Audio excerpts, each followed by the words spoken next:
ngapi? Nilikuwa siku chache sawa. Unasema ati mimi niuze ogani yangu? Mimi kuuza ogani yangu ni ngumu. Ni ngumu kama kuona muhindi hospitali. Ni ngumu kama vile unaweza tafuta albino Masai ukose. Ni ngumu kama kuona mchawi Masai. Ndio unapata watu wanatembea hivi siku ya hapo juzi.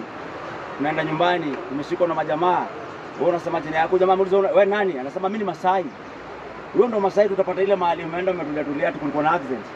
Unasikia kulikuwa na watu 7 na Masai 2. Unajua ilikuwa nini? Hizo ni zile vitu ngumu. Ni kama kuna ngumu kuona kama matanga ya Masai.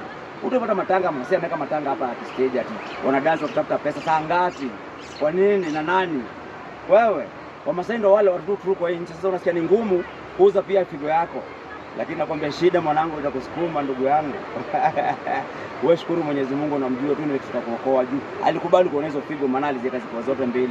Alafu wewe shida inakutandika wewe unauza wewe ina maana basi pia ukisikia ati kuna wale unauza pia makucha na utajirike.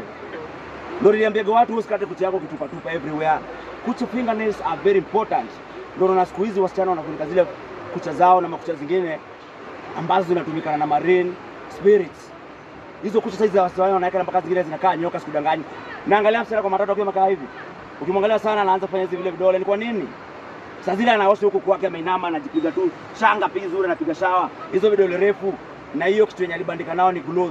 Zote zinaingia kwa mwili yake juu mwili iko na ability ya kuabsorb vitu.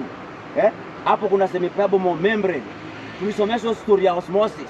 So msijifanyage nikaa tujua hizi vitu lakini wewe unataka kuwa smart, unataka kubishana na watu, unataka kuonesha na watu vile wewe ni mrembo. Unapata umekosea bido.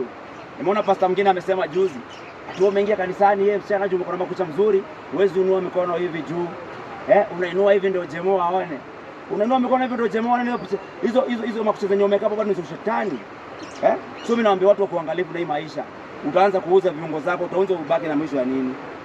Shida tupu, lakini nakwambia Mungu akusaidie na umuombe sana uone anafungua watu.